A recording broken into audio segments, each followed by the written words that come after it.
نبی پاک صلی اللہ تعالی علیہ وسلم نے حج ایک فرمایا، قربانی حضور جس دن مدینے آئے اس وقت شروع فرمائی، اور ہر سال حضور قربانی دیتے تھے، ہر سال 2 جانور ذبح فرمائے۔ یا رسول اللہ صلی اللہ تعالی علیہ وسلم 2 کا کیا مقصد؟ فرمایا ایک میری طرف سے، ایک میری غریب امت کی طرف سے۔ یا رسول اللہ صلی اللہ علیہ وسلم کس طرف سے؟ فرمایا ایک میری طرف سے، ایک میری امت کی طرف سے۔ کبھی فرمایا ایک میری طرف سے، ایک میرے اہل بیت اور میری امت کی طرف سے۔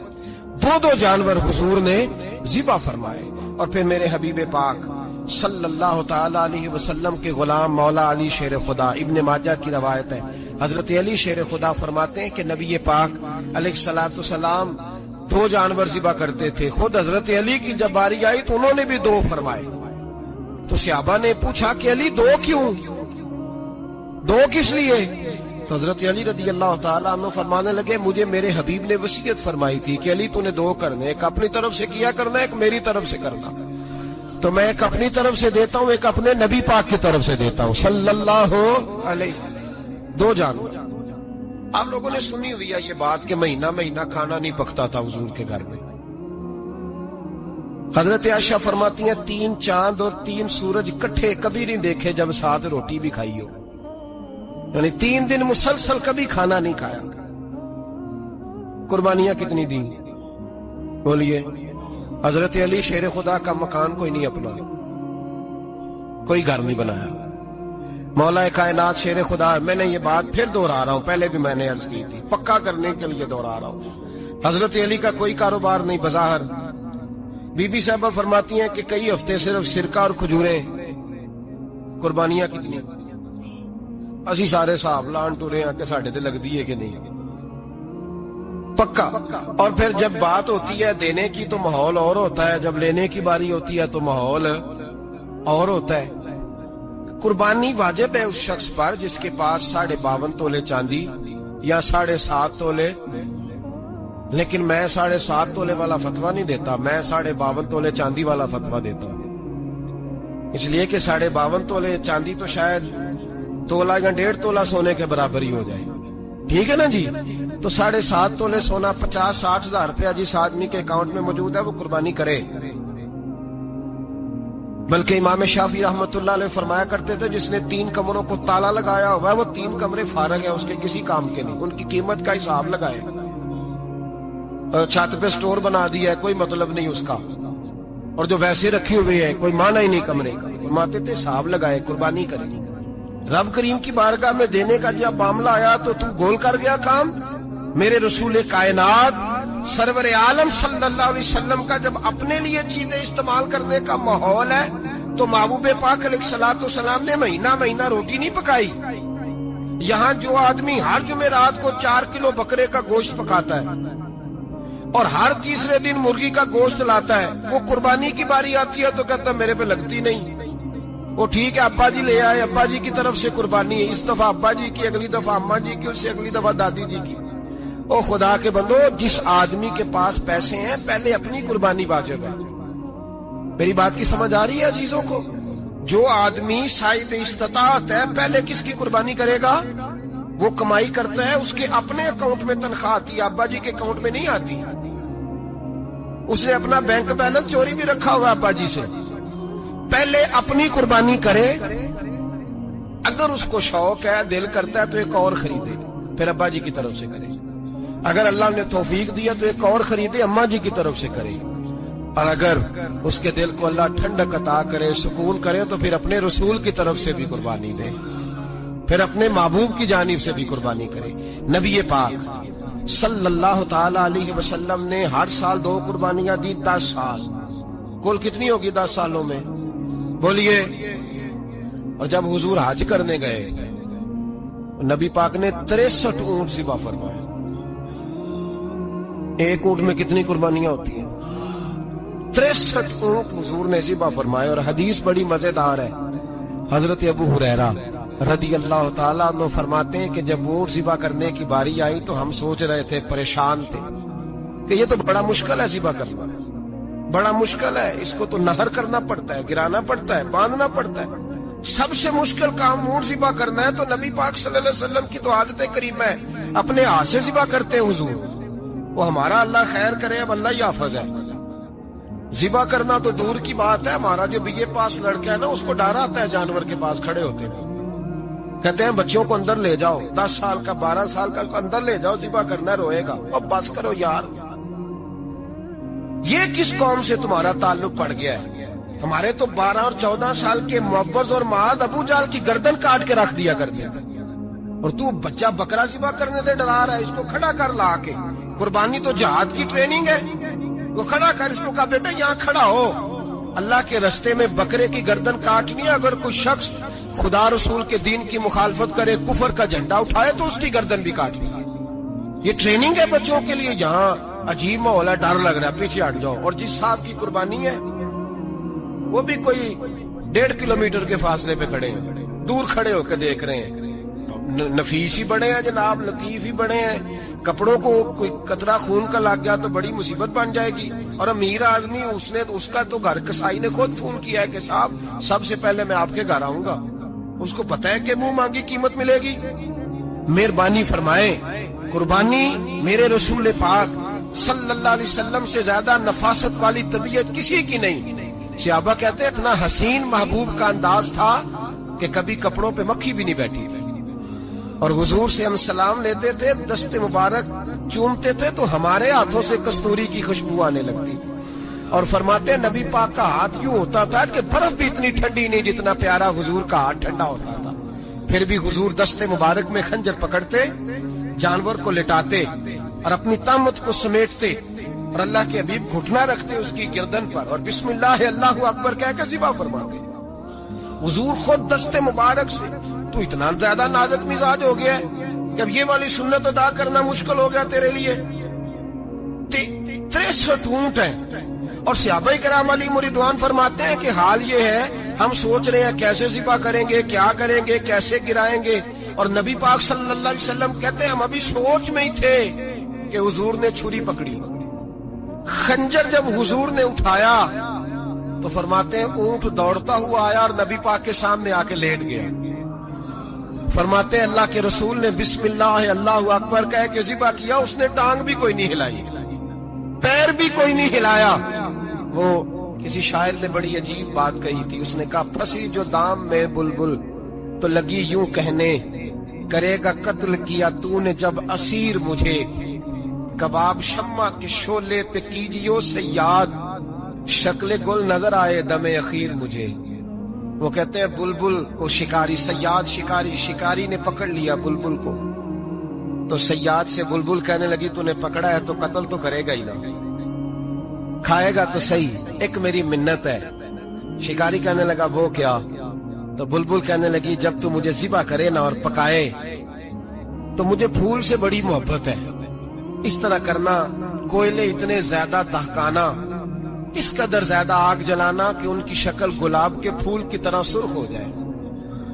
تو جب تو مجھے ان پر جلائے گا تو مجھے تکلیف نہیں ہوگی، اس لیے کہ محبوب کا چہرہ جو سامنے آ جائے گا مجھے تکلیف نہیں ہوگی. پھنسی جو دام میں بلبل تو لگی یوں کہنے، کرے گا قتل کیا تو نے جب اسیر مجھے، کباب شمع کے شعلے پہ کیجیو صیاد، او شکل گل نظر آئے دم اخیر مجھے.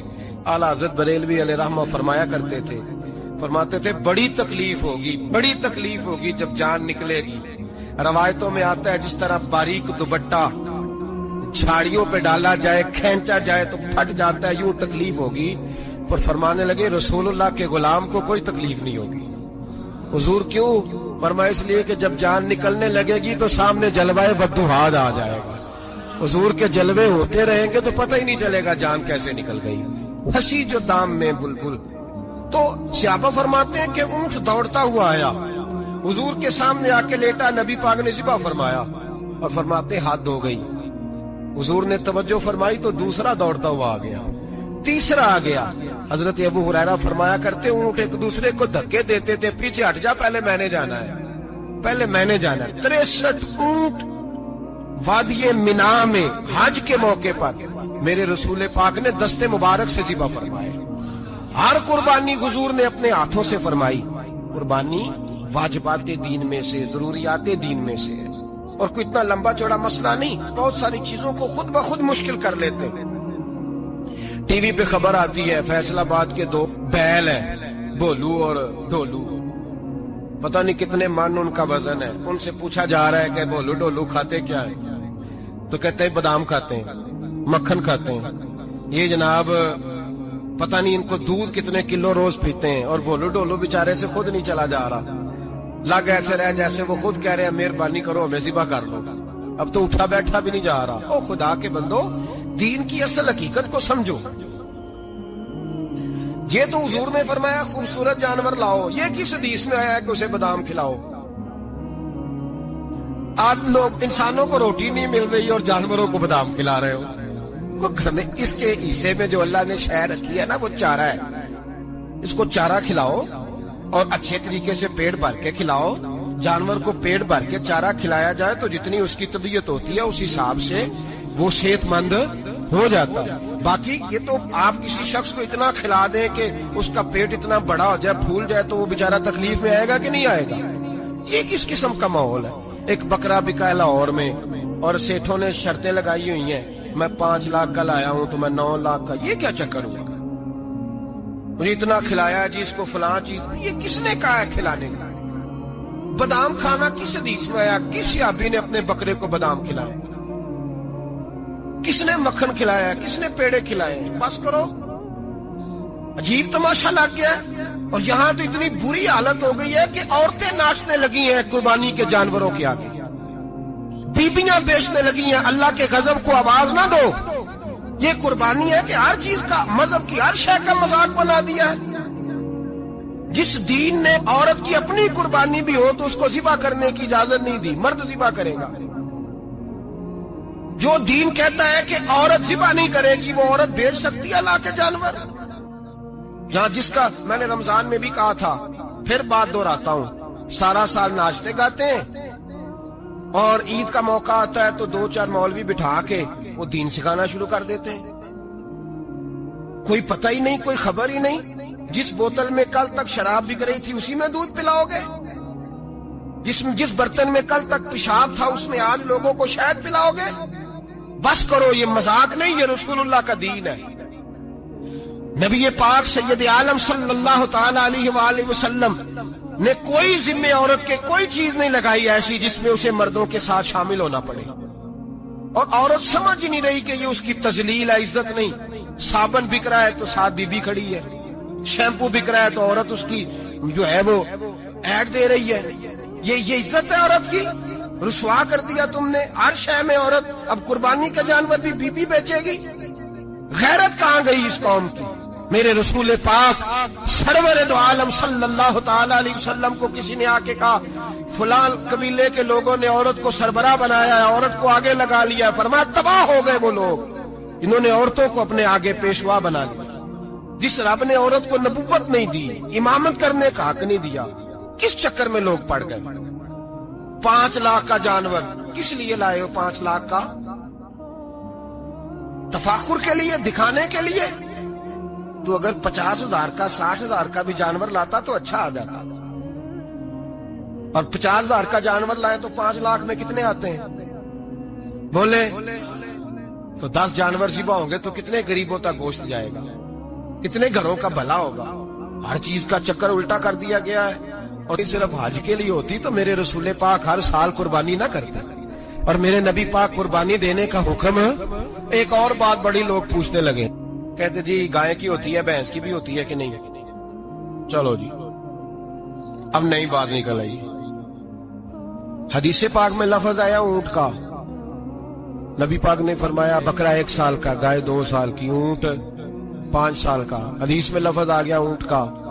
آپ کو بندہ کہے پہلے بتائیں نر کا کہ مادہ کا، تو میں کدھر سے آپ کو حدیث نکال کے دوں جس میں نر بھی اور مادہ علیحدہ علیحدہ ہو؟ حدیث پاک میں ذکر آ گیا دمبے کا، مینڈے کا.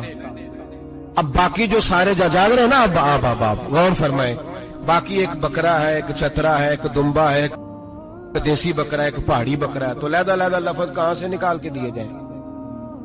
یہ ساری انواع ہیں، اقسام ہیں، نوع ہیں. اسی طرح بھینس بھی گائے کی ایک قسم ہے. امام اعظم ابو حنیفہ فرماتے ہیں نوع منہ، یہ اس کی ایک قسم ہے، نوع میں سے ہے، گائے کی نوع میں سے. آپ عام لفظ بولتے ہیں تو کہتے ہیں بکرا چترا گائے بھینس، عام لفظ ہے نا. تو جب گائے کہہ دیا تو آپ کو بندہ کہے گائے آیا تو پہلے بتائیں گائے تو ہے تو اس میں بیل شامل ہے کہ نہیں؟ تو گائے کی جتنی قسمیں ہیں نا ہمارے محدثین بھینس کو گائے میں شامل کرتے ہیں. بھینس گائے کی ایک قسم ہے. تو نبی پاک صلی اللہ علیہ وسلم نے جب گائے کا لفظ استعمال کیا تو بھینس اس کے اندر آ گئی. تو اگر گائے کی قربانی جائز ہے تو بھینس کی قربانی بھی جائز ہے. اگر بیل کی قربانی جائز ہے تو کٹے کی قربانی بھی 100% جائز ہے. اس کے اندر 7 حصے ڈالے جائیں گے، اسے قربان کیا جائے گا، یہ جائز ہے. اگر آپ صریح لفظ نکال کے دکھانے کو کہیں گے تو پھر تو بڑی چیزوں میں لوگ الجھ جائیں گے. پھر کیسے نکالا جائے گا خسی کی جائز ہے کہ نہیں، جو خسی نہیں اس کی جائز ہے کہ نہیں، فلاں کی. تو ان تفصیلات، ہاں بہت ساری چیزوں کی تفصیلات حدیث میں ہیں لیکن ساری چیزوں کی موجود نہیں. اس لیے میرے عزیز یاد رکھیں، بھینس کی قربانی بھی ہوگی، گائے کی بھی ہوگی، بیل کی بھی ہوگی، کٹے کی بھی ہوگی. جن کی نہیں ان کی نہیں. ہم نے کبھی کہا ہرن کی قربانی بھی ہوگی یا مرغی کی قربانی بھی ہوگی. تو حدیث مبارکہ کے اندر جو چیزیں موجود ہیں ان کی جتنی اقسام ہیں ان سب کی قربانی کرنا ہاں جائز ہے. اور میرے نبی پاک صلی اللہ علیہ وسلم نے فرمایا جانور خوبصورت ہو، لنگڑا نہ ہو، کانا نہ ہو، زخمی نہ ہو، خوبصورت جانور لاؤ، اس کو لا کے ذبح کرو. لوگ کہتے ہیں چلو اتنے پیسے اللہ کے راستے میں دے دیں تو یہ کافی نہیں کافی. مسلم شریف میں، بخاری شریف میں میرے نبی پاک سید عالم صلی اللہ تعالی علیہ وسلم نے فرمایا 10 ذی الحج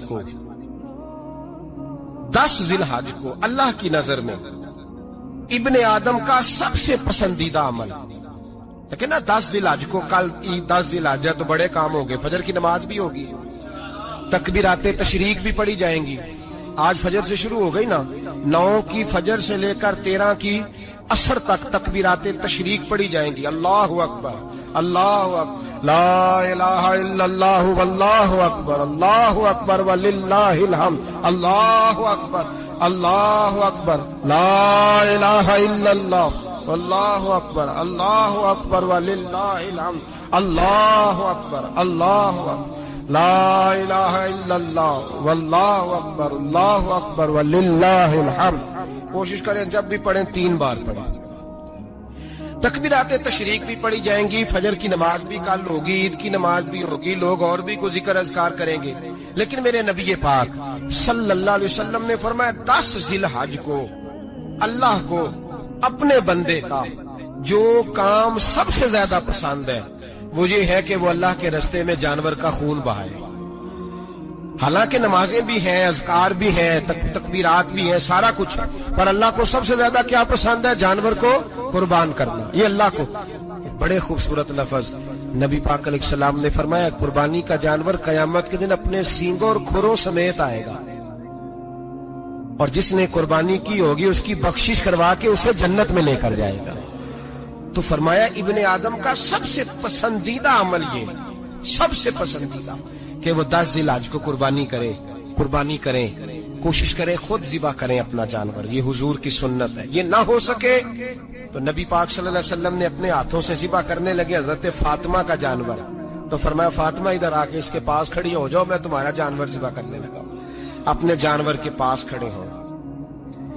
میرے جو بھائی ذبح کرنے کا کام کرتے ہیں نا، قصاب ہم کہتے ہیں، سارے قصاب نہیں ہوتے، بہت سارے لوگ یہ سعادت حاصل کرتے ہیں اور بڑے نیکی کا کام کرتے ہیں. اللہ انہیں بڑی بہترین جزا عطا فرمائے گا، بڑا خیر کا کام کرتے ہیں. لیکن چونکہ رش ہوتا ہے ایسے لوگوں کے پاس، تھوڑی جلدی بھی ہوتی ہے. پہلی تو کوشش کریں تکبیر خود ڈالیں، یہ نہیں ہو سکتا تو قریب کھڑے ہوں. ہمارے ہاں ایک رواج یہ بھی ہے کہ 2 بندے ہاتھ رکھتے ہیں. ذبح وہ کر رہا ہوتا ہے تو جس کی قربانی ہوتی ہے اس کو کہتے ہیں تو بھی ساتھ ہاتھ رکھ. ہوتا ہے نا جی بہت ساری جگہوں. اب حکم یہ ہے شریعت اسلامیہ کا کہ جب جانور ذبح کریں گے تو پڑھیں گے بسم اللہ اللہ، بسم اللہ اللہ. ہاں نبی پاک صلی اللہ علیہ وسلم نے لمبی دعا پڑھی، صحابہ بھی لمبی دعا، انی وجہت وجہی للذی فطر السماوات والارض حنیفا وما انا من المشرکین، یہ بھی پڑھا.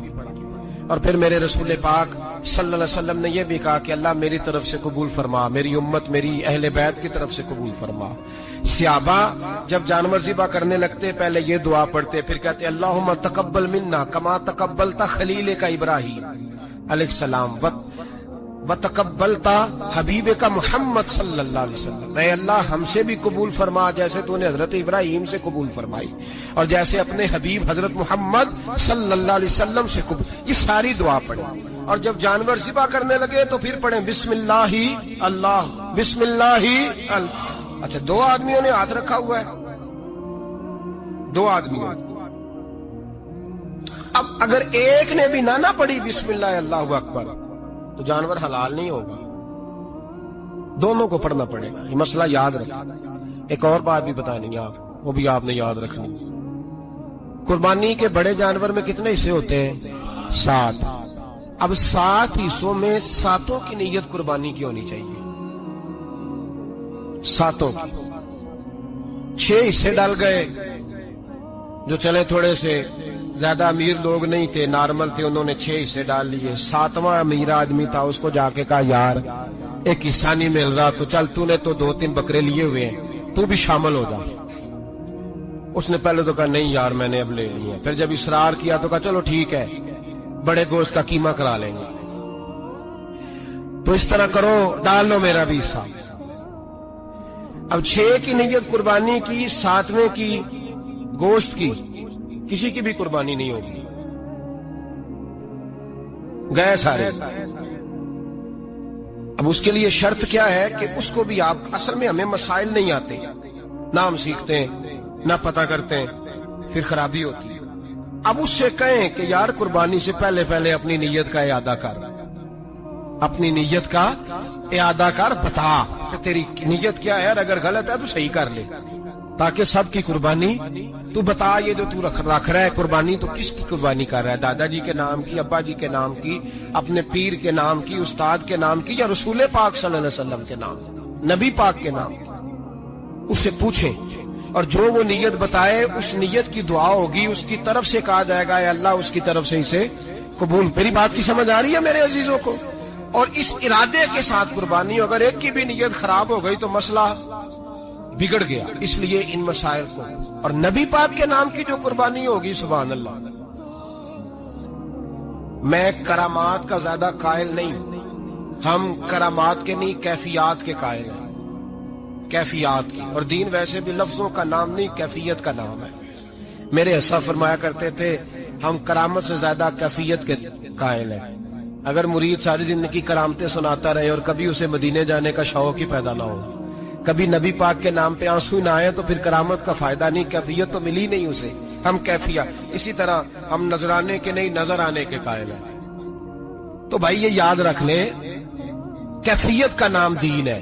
نبی کریم علیہ الصلوۃ والسلام بائی دا وے ایک قضائے حاجت کے لیے ایک باغ میں تشریف لے گئے۔ حضور باغ کے اندر داخل ہوئے ہی تھے، اونٹ بندھا ہوا تھا، تو حضرت ابو درداء رضی اللہ تعالیٰ عنہ کہتے ہیں وہ اونٹ نے حضور کی طرف دیکھا تو اس نے رونا شروع کر دی۔ اصل میں دکھ پوچھنے والا کو ملے تو پھر ہی رونے کا مزہ آتا ہے، ہر جگہ تو دکھ سنایا بھی نہیں جا سکتا۔ ایسا ملے نا جو دکھ پوچھنے والا ہو، تسلی تشفی دینے والا ہو، جس کے کندھے پہ سر رکھ کے بندہ دیر تک روئے۔ اونٹ رونے لگا تو حضرت ابو درداء رضی اللہ تعالیٰ عنہ فرماتے ہیں نبی کریم علیہ السلام اس کی طرف بڑھے، حضور نے اس کی پشت پر ہاتھ رکھا تو وہ اور زیادہ رونے لگا۔ پھر میرے محبوب نے اپنے کان مبارک اس کے منہ کے قریب کیے تو اس نے کوئی بات کی۔ محبوب نے فرمایا بلاؤ نا اس کے مالک کو کہاں ہے۔ وہ جب آیا تو حضور صلی اللہ علیہ وسلم نے فرمایا کہ تم اسے اس کی ضرورت سے زیادہ اس پر وزن رکھتے ہو، اسے اذیت دیتے ہو، تکلیف پہنچاتے ہو۔ پھر حضور علیہ السلام نے فرمایا اسے کھانا اور پانی وقت پر نہیں دیتے، دھوپ چھاؤں کا خیال نہیں رکھتے۔ اور آخری لفظ حدیث کے محبوب فرمانے لگے تم اس کے بارے میں اپنے رب سے نہیں ڈرتے، اس کے حقوق کے تحفظ کے لحاظ سے تم اللہ کا خوف نہیں رکھتے، وہ تم سے پوچھے گا اس کے بارے میں۔ یہ حدیث حضرت ابو درداء رضی اللہ تعالیٰ عنہ نے سنی ہوئی تھی نا۔ جب آپ کا اپنا وقت وصال آیا نا تو حضرت ابو درداء نے بھی اونٹ رکھا ہوا تھا۔ جناب ابو درداء رضی اللہ تعالیٰ عنہ نے گھر والوں سے بھی معافیاں مانگی، رشتہ داروں سے بھی، دوستوں سے بھی، تو پھر اونٹ کے سامنے بھی جا کے کھڑے ہو کہنے لگے اونٹ دیکھنا اللہ کی بارگاہ میں میری شکایت نہ کر دینا، اس کے حضور کہہ نہ دینا کہ یا اللہ اس نے میرے حق نہیں ادا کیے۔ فرمایا فرمایا میں نے کوشش کی ہے تیرے حقوق ادا کرنے کی، اور اگر کہیں کمزوری رہ گئی تو مجھ سے درگزر کرنا۔ یہ انداز تھا ان لوگوں، جن باتوں کا ہمیں پتہ چل چکا ہے اس پر عمل کی بھی تو کوشش ہونی چاہیے۔ تو میرے عزیزوں، جانوروں کے حقوق میرے نبی کریم علیہ الصلوۃ والسلام نے بیان فرمائے۔ سب سے پہلی بات حضور نے یہ بیان کیا کہ جانور کو گالی نہ دو۔ ایک شخص نے ایک مرغ کو گالی دی تھی تو نبی پاک علیہ السلام نے فرمایا اسے گالی نہ دے، یہ تو تجھے آذان کے لیے بیدار کرتا ہے، وطن کچھ نوابزادوں اور شہزادوں کی نیند خراب کرتا ہے مرغا بھی۔ تو خیر مرغوں نے اذانیں پڑھنی چھوڑ دی۔ تکلیف کی بات ہے، خوشی کی بات نہیں، درد کی بات، یہ اذیت کی بات نہیں۔ وہ وطن بھی کو وطن ہے جس میں اذان کی آواز ہی نہ آئے، وہ دیش بھی کو دیش ہے۔ ہم جا کے اب بسنے لگے ہیں ٹاؤنوں کے اندر، سوسائٹیوں کے اندر، جہاں اذان کی آواز ہی نہیں آتی۔ کچھ جگہ ہے جہاں اذان کی آواز ہی نہ آئے۔ ہمارے ہاں جو غریب لوگ ہوتے ہیں نا، وہ گدا ریڑھی پہ دفعہ سبزی بیچتے ہیں۔ یہ ہمارے آج کل کنو بہت زیادہ ہے مارکیٹ میں، تو میں دیکھتا ہوں کہ سڑک کے اوپر گدے کو بھی کھڑا کیا ہوا، اس لیے کہ اب وہ اسی کے اوپر سارا دن رکھیں گے اس کو، اور شام تک جب تک بکے گا نہیں اس بیچارے کی خلاصی نہیں ہوگی۔ نبی پاک صلی اللہ علیہ وسلم نے فرمایا کہ جانور کو سواری بناؤ، کرسی نہ بناؤ۔ دو صحابہ بیٹھے تھے گھوڑے کے اوپر، ایک ادھر بیٹھا تھا ایک ادھر بیٹھا تھا، دونوں آپس میں باتیں کر رہے تھے۔ جس طرح ہمارے زمانے میں جو نئی کار خریدتا ہے نا، تو اس کا بھی کوئی واقف مل جائے تو وہ روڈ کے اوپر کھڑے ہو کے بات کرتا ہے، چونکہ روڈ تو اس نے الاٹ کرایا نا اپنے نام۔ تو میرے جیسا آدمی کئی دفعہ پیچھے ہو بھی نا، تو ایک دن بچہ مجھے کہنے لگا کہ زور سے ذرا ہارن دی، تو میں نے کہا یار اس کے پاس نئی دولت آئی ہے تو مطلب اس کو ہارن نہ دے، پتہ نہیں کہاں سے بولے گا، تو اس کا تو کچھ نہیں بگڑے گا، تو ہمارے لیے مسئلہ بنے گا۔ یہ عرض نہیں، اب یہ کھڑا ہے تو کھڑا، یہ اس کو لوگ چودراہٹ سمجھتے ہیں، یہ چودراہٹ نہیں ہوتی، اس سے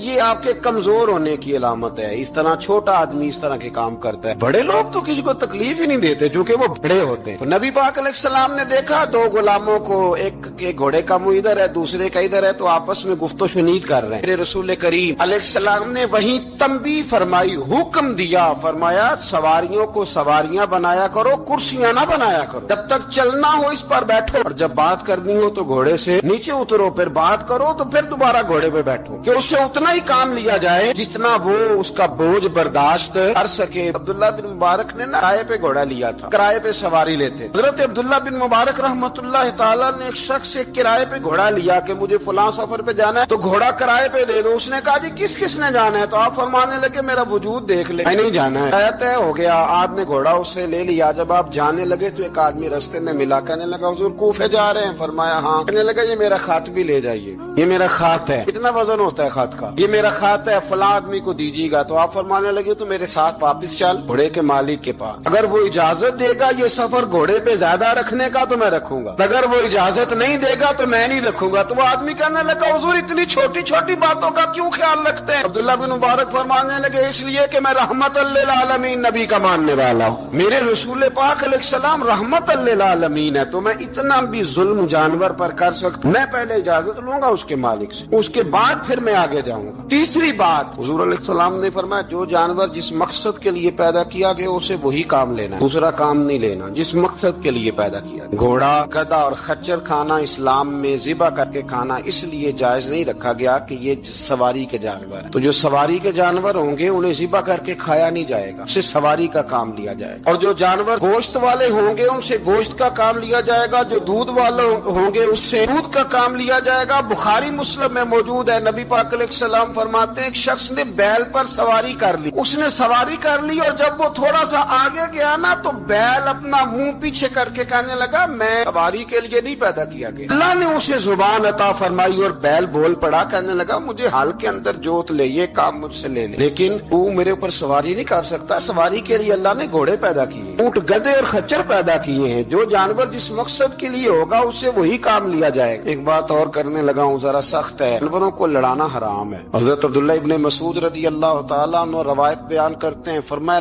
لعنتی ہے وہ شخص جانوروں کو آپس میں لڑاتا ہے، وہ لعنتی ہے جو جانوروں کو آپس میں اور آپ اس ملک میں رہتے ہیں جہاں کروڑوں روپے کی شرطیں لگتی ہیں جانوروں کی لڑائی، جانوروں کو اذیت دی جاتی ہے، تکلیف دی جاتی ہے، کبوتر اڑائے جاتے ہیں، اور انعام اس کو ملتا ہے جس کا کبوتر دیر کے بعد آئے، کبوتر باز کبوتر کو بیٹھنے نہیں دیتا۔ یہ حرام ہے، شریعت اسلامیہ میں حرام ہے جانوروں کا لڑانا اور ان کو ایک دوسرے کے خلاف ابھارنا حرام ہے، دین میں منع کیا گیا ہے۔ اب جانور کو اگر پالیں گے بھی تو اس حد تک پالیں گے کہ جس حد تک اس کو کسی اذیت میں مبتلا نہ کیا جائے۔ کتوں کی لڑائی کرائی جاتی ہے، مرغوں کی لڑائی کرائی جاتی ہے، جانوروں کو اذیت پہنچتی ہے، بیلوں کی لڑائی ہوتی ہے، سینگ ٹوٹ جاتے ہیں، لہو اتنا بہتا ہے جانوروں کا کہ دیکھا نہیں جاتا۔ ان سامنے بیٹھنے والے تالیاں بجا رہے ہیں، یہ تو بڑے سخت دل لوگوں کے رویے کہ جانور کا خون بہ رہا ہے اور آپ تالیاں بجا رہے ہیں۔ مرغے بیچارے کی چونچ لہو لہان ہو گئی ہے، سامنے والے نے اتنا مارا ہے اور یہاں تالیاں بج رہی ہیں کہ میرا جیت گیا، بجائے اس کے کہ اس کو پٹی کی جاتی، اس کو دیکھا جاتا۔ یہ تو سنگ دل لوگوں کا کام ہے۔ ہم تو رحمت للعالمین نبی کے غلام صلی اللہ علیہ وسلم، ہمارے دین نے تو ہمیں یہ مزاج ہی نہیں دیا۔ ہم نے تو پیار کرنے، ہم نے تو محبت بانٹنی، ہم نے تو شفقت کرنی۔ نبی پاک علیہ الصلوۃ والسلام نے انور سے اس کے بچوں کو جدا کرنے سے منع فرمایا۔ جب تک بچے کو ماں کی ضرورت ہے اسے جدا نہیں کیا جائے، جب تک وہ دودھ پیتا ہے اسے جدا نہیں کیا جائے۔ ریا کا بچہ بھی چھوٹا ہے اور اس کی ماں اس کے لیے دانہ لے کے آتی ہے تو اسے ماں سے جدا نہیں کیا جائے گا، اس کی جذبات کا، احساسات کا خیال رکھا جائے گا۔ یہاں تو میرے دیہاتوں کے جو بڑے سمجھدار قدری قسم کے لوگ ہیں، ان کا بھی جب بہو سے اختلاف ہوتا ہے تو کہتے ہیں اس کے بچے رکھ لو، یہ جب خود روئے گی تو لوٹ کے آ جائے گی۔ جس محبوب نے جانور سے اس کے بچے جدا کرنے سے منع کیا، ماں سے بچے جدا کر رہے ہیں۔ اور سیانے لوگ، کچھ میکے بھی ایسے ہیں، میکے بھی وہ کہتے ہیں بیٹے تو آ جا اور بچے واپس کر دے، اس لیے کہ بھئی ہمارا نہیں ان سے نظام چلے گا، بچے ان کے ہیں تو ان کو دے۔ یا کتنا ظلم ہے۔ نا انسان ہو کے یہ بات کر رہا ہے، سمجھدار ہو کے، عقل مند ہو کے، ذی شعور ہو، دعویٰ ہے اس کی بزرگی کا۔ نبی رحمت علیہ السلام کی غلام حضرت ابو ہریرہ رضی اللہ تعالیٰ عنہ فرماتے ہیں، مشکات میں موجود ہے، فرمایا ایک چڑیا آئی اور آ کے میرے نبی کے کندھوں پہ بیٹھ گئی۔ اس چڑیا نے کیا کہا کہ محبوب کی آنکھوں میں آنسو آ گئے، حضور روئے، فٹافٹ حضور اٹھے، فرمایا کون اس کے بچے اٹھا کے لایا؟ اس نے اس کے بچے اٹھائے، کون ہے جلدی بتاؤ۔ حضرت ابو ہریرہ کہتے ہیں ایک صحابی ہے کہ یا رسول اللہ میں ذرا پسند آ گئے تھے تو میں اٹھا لایا ہوں، حضور نے فرمایا اسے واپس کر دو، یہ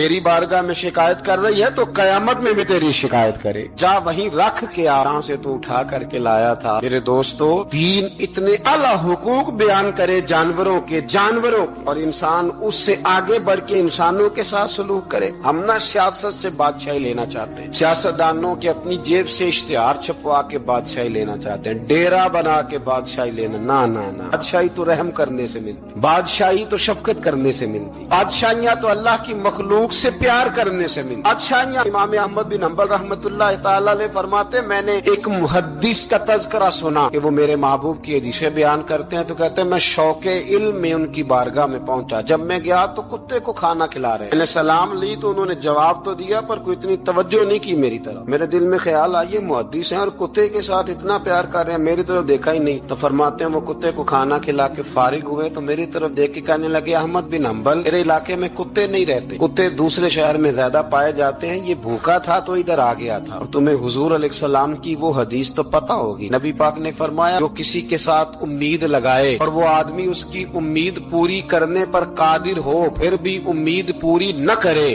قیامت کے دن اللہ اس کی بھی بہت ساری امیدیں پوری نہیں کرے گا، اسے سزا ملے گی۔ امید پوری کرنے پر قادر تھا، مجبور نہیں تھا، پر پوری نہ کی تو اسے قیامت کے دن سزا ملے گی۔ فرمایا یہ کتا امید لگا کے آیا تھا میرے گھر میں کھانے کی، اگر میں پوری نہ کرتا تو پھر حضور کی اس حدیث پر عمل کیسے ہوتا اور پھر مجھے حدیثیں بیان کرنے کا مطلب کیا سمجھ میں آتا۔ امام احمد بن حنبل رحمۃ اللہ تعالی علیہ فرماتے ہیں میں نے کہا استاد جی اجازت دے دیں، کہا کدھر آئے تھے؟ کہا حضور جس کام آیا تھا نا وہ میرا بڑا ہی اچھا ہو گیا، وہ بڑا شاندار ہو گیا، جو حدیث بھی آپ نے بیان کر دی اور صرف بیان نہیں کی، آپ نے تو عمل کر کے بھی دکھا دیا، آپ نے تو اس حدیث پر منوان عمل کر کے بھی دکھا دی۔ جانور کے ساتھ اس نے سلوک کرنا، اس کے ساتھ پیار کرنا۔ کچھ جانور موذی ہوتے ہیں، شریعت نے انہیں مارنے کی اجازت دی ہے، اجازت دے دیا، جو جانور تکلیف دیتا ہے، اذیت دیتا ہے، اسے مارا جا سکتا ہے، لیکن جانور کے حقوق کا لحاظ کرنا، اس پر رحم کھانا، اس پر توجہ دینا، ان چیزوں کو سمجھتے نہیں امیر ملت۔ اور اگر میں کہوں بانی پاکستان تو میں ٹھیک کہوں گا، بانی آرڈ تھا ایک اس وقت انگریزوں کا بڑا، جماعت علی شاہ صاحب محدث علی پوری بھی پاکستان کی تحریک چلا رہے تھے اور قائد اعظم بھی چلا رہے تھے، تو لارڈ نے قائد اعظم سے کہا تھا کہ قائد اعظم مجھے تیری سیاست سے اتنا ڈر نہیں آتا جتنا جماعت علی شاہ کے دین سے ڈر آتا، اتنا مجھے، میں آن دی ریکارڈ بات کر رہا ہوں ذمہ داری کے ساتھ، کہ تیری سیاست سے میں اتنا نہیں ڈرتا جتنا جماعت علی شاہ کے دین سے ڈرتا، اس لیے کہ یہ جب دین کا نام لے کے پاکستان کی بات کرتا ہے تو لوگوں پہ عدو تاری کر دیتا ہے، اس لیے میں تیری سیاست سے زیادہ اس کے دین سے ڈرتا ہوں۔ پیر ملت پیر جماعت علی شاہ صاحب ابو العرب بھی کہا جاتا، ان زمانوں میں عرب میں غربت آئی تو یہاں سے ہندوستان سے چندے اکٹھے کر کر کے پیر جماعت علی شاہ صاحب لے جایا کرتے. مدینہ شریف میں آج بھی جماعت منزل موجود. پیر صاحب کی اپنی رہائش تھی. ملت پیر جماعت علی شاہ صاحب نا مدینے میں گزر رہے تھے تو بڑے بڑے مرید ساتھ تھے. اس زمانے میں لوگ ہاتھوں میں چھڑی رکھا کرتے. جانور اکثر ہوتے تھے تو چھڑیاں ہاتھوں میں ہوتی تھیں. تو پیر صاحب گزر رہے تھے, بوڑھے آدمی تھے, ساتھ تھے, تو ایک کتا دوڑا دوڑا آ گیا. جب وہ پیر صاحب کے قریب سے گزرنے لگا تو ایک مرید نے نہ کتے کی ٹانگ پہ ڈنڈا مارا, پچاڑ جا کپڑوں کو نہ لگ جانا. تو چونکنے لگا, رونے لگا. جب بھاگا نا تو لوگ کہتے ہم نے عجیب منظر دیکھا. 100 سال کے پیر جماعت علی شاہ صاحب پگڑی ہاتھ میں پکڑی اور کتے کے پیچھے بھاگنا شروع کر. دوڑ کے کتے کو اٹھا کے لائے اور یوں اس کو سینے سے لگایا. پیر صاحب نا اس کتے کو اپنی رہائش گاہ پہ لے گئے. اپنی پگڑی کھول کے نا تو اس کی پٹی کی, پھر دودھ کا پیالہ اس کے آگے رکھا. کتے نے دودھ پی لیا تو پیر جماعت علی شاہ صاحب نے ہاتھ باندھے لگے, مدینے کے کتے بھی پاک کی بارگاہ میں میری شکایت نہ کر دینا. حضور کی بارگاہ میں شکایت نہ کرنا کہ یا رسول اللہ یہ آتے حاضری دینا, ہمیں تکلیف دیتے ہیں. شکایت نہ کرنا مصطفیٰ کریم کی بارگاہ میں نے نہیں اسے کہا تھا, اس سے بھول ہو گئی, میں معافی مانگتا ہوں. میرے عزیزو, وہاں درد تھا, وہاں سوز تھا, وہاں پیار تھا, وہاں محبت تھی. لیکن ہمارے رویے انسانوں کے حق میں تو کیا جانوروں کے حق میں سخت سے سخت تر ہوتے جا رہے ہیں. ہم نے اپنے شوق سے جانور لڑانے شروع کر دیے, کبوتر اڑانے شروع کر دیے. تباہی پر تباہی کا ماحول ہم فراہم کرتے جا رہے ہیں. ان سے پیار کریں, ان کو آسانی دینے کی کوشش کریں. کچھ لوگ ایسے ہوتے ہیں جو بیچارے بائی نیچر ہی کچھ پریشانیوں کا شکار ہوتے ہیں, اور قرآن مجید نے جو ارشاد فرمایا نا کہ کچھ لوگ نفس کی خواہش کو اپنا خدا بنا لیتے ہیں, تو وہ بلا وجہ بھی بہت ساری باتیں کرتے ہیں جن کا کوئی وجود نہیں ہوتا. عورت کو حقوق دلانے کے لیے بہت سارے لوگ بہت ساری غلط باتیں کرتے ہیں. جو لوگ یہاں سے کسی کو لے جاتے تھے نا دبئی دھوکہ دے کے, اور لے جاتے تھے یورپ میں, عرب ممالک میں دھوکہ دے کے لے جاتے تھے, تو وہ بھی کوئی خواب ہی تو دکھاتے تھے کہ اتنے لاکھ تنخواہ ہوگی, اتنا کچھ ہوگا. وہاں جا کے پتہ چلتا تھا کہ جیب سے بھی دینے پڑیں گے کچھ. بہت سارے لوگ ایسے ہوتے ہیں, وہ سارے خوبصورتی کے نام پر ہی دھوکہ دیتے ہیں. آپ کو پتہ ہے کہ جو آدمی کسی کو لالچ دیتا ہے تو کسی کو لوٹنے کے لیے اسے لالچ دینا بڑا ضروری ہوتا ہے. لوگ پہلے لالچ دیتے ہیں پھر لوٹتے ہیں. پہلے مکمل لالچ دیتے ہیں, یہ چیز مل جائے گی, یہ چیز مل جائے گی. لوگ مکمل لالچ دیتے ہیں, اس کے بعد پھر لوٹتے ہیں.